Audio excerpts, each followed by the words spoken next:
think it really made us evolve and grow. You know, so it was an incredible moment.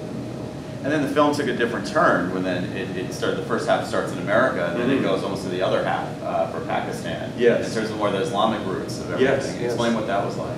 Well, I mean, it all happened very organically. I had no idea when we were filming that this was going to be the case. As I said, working with punks, you never know what's going to happen from one day to the next.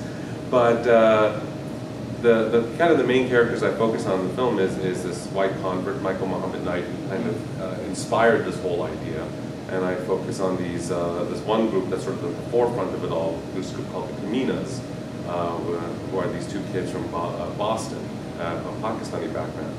So these guys decided to go back to Pakistan and try doing what they were doing in the States over there in Pakistan. And Michael, the white convert who wrote the book, he decided that he wanted to go and check that out. And he had also had business in Pakistan when he was a teenager, because when he had first converted to Islam, he went to Pakistan to study. So it was sort of a nice convergence of a bunch of different sort of storylines there that I saw. Including your own. Yeah, to a degree. Exactly, because I'm also of a Pakistani background. So yeah, so I just felt like we had to go and follow and see what was going to happen with that whole journey. And I think I'm very glad that we did, because I think it did two things. One, as you said, it gave it a flip side. You know, how do Muslims, deal with their issues in America? How do they deal with them in their own country? And I think it was interesting to see how that panned out. And also, I think it was interesting to see these characters connect to spiritual traditions in Pakistan that were very similar to the ideas that they were expressing in America. Like if they were espousing a kind of a punk approach to Islam, then in Pakistan you see that those kind of things already kind of exist in terms of like elements of like Sufi culture or shrine culture. There are other kinds of unconventional alternative Islams out there, and I think that was fascinating thing for us to take that journey and to actually see that firsthand. Well, as I was watching the film, that was one of the things I picked up on, where I remember one of the older gentlemen you met in Pakistan said, I think it was Allah is a dervish. And my mind immediately went to the Quakers, because that was like a big thing of their dancing, and that was a big working out. And then I forget at some point somebody had said to Michael, you need to go into the desert. Yes. And just like studying along, Christianity has that, but so many other religious traditions and mythical traditions have that time in the desert. And what was neat for what I really appreciated, one of the things I appreciated about the film, was that some of the other films we're seeing is people kind of coming to terms with, for lack of a better term, their darker side, or the parts they struggle with, or and at the end how he kind of used that time in Pakistan in the film to kind of take a look at some parts of himself. Yeah, I think it's a fascinating thing for Michael, who's often very much credited as being the kind of the spiritual godfather of this whole Taqwacore thing. That as he wrote this book, and then something a real life counterpart came into existence, that he had to kind of ponder, this thing that he instigated, and I think that doubt is an important aspect of all kinds of endeavors that you do.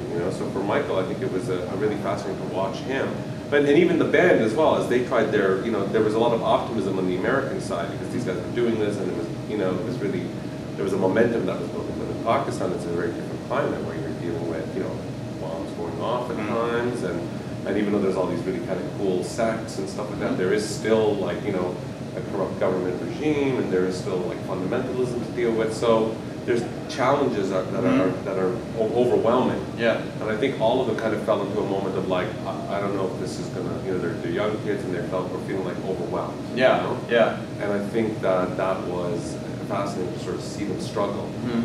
And I think through that, I mean, they come to a good place. Yeah. I won't give away too much. Yeah, fair enough. Yeah. But I think it all comes to a good place, and what we see is that their potential does exist for, these ideas to take hold. Even if these guys doubt it themselves, that's an important part of it. Now, one of the things, we actually bumped into each other yesterday, so I'm going to ask you some film geek questions. And I guess sure. One of the questions I had was, how did you get financing from this? Since we were at the financing workshop yesterday.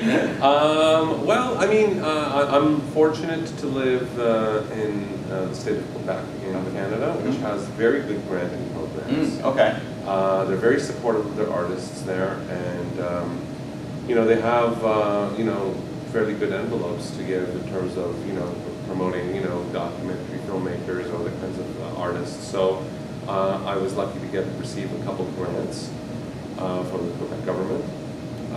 That spearheaded a lot of things. You know, obviously, you know, with financing, it's sort of like, to me, it seems like, you know, you get a little bit of money here, that helps you get a little bit more money, and then, you know, but it was always a struggle. Yeah. Obviously, you know, talking to broadcasters and people pitching a film about Muslim punk, people would be like, interesting, but not my demographic. Yeah, yeah. You know, it's a niche market and a niche sort of you know, I don't know all this marketing stuff that well, so I'm kind of making it up as I go along here. But you know, there's this like, it's not something that's going to necessarily sound like, wow, this is going to appeal to the widest possible audience. Yeah. You know? And so, did you have an idea of who you wanted it to appeal to when you were making it? I mean, you know, I thought about it for sure, but I mean, it couldn't be part of my, you know, impetus, so to speak, for making it. I mean, my impetus for making the film was very personal, and you know, my goals for what I wanted to express were very personal. I just knew the kind of film I wanted to see. You know, I knew the certain kind of idea that I wanted to express, and when I found these guys, I was like, this is perfect. So, I mean, sure, I thought about it at all different stages, but it was more like, well, I have this thing, how do I get it out there? I don't think who's my audience first, and then try to think about it again. Yeah, I gotcha. Yeah. How's the band doing now? Since the movie came out? Fantastic. I mean, you know, there's our movie, the documentary. There's also a fiction film adaptation that's playing here at South by Southwest as well. It's also playing at Sundance, called The Taqwacore, which is based on Michael's book.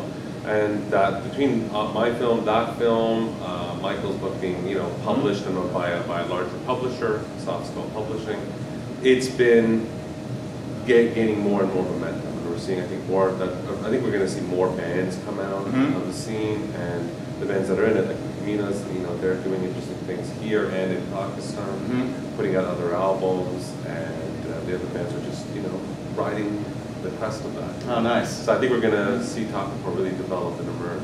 Now, when is your film set for any wider release dates after South by Southwest? Yes, there's no specific dates at this point, but we do have a U.S. distributor, so you can find out more information from our website, taqwacore.com, or through our distributor's website, Lorber Films. Great, great. Well, Omar, it was great talking to you. Great talking to you as well. Great, and I'm Tom Gibbons with BustedHalo.com.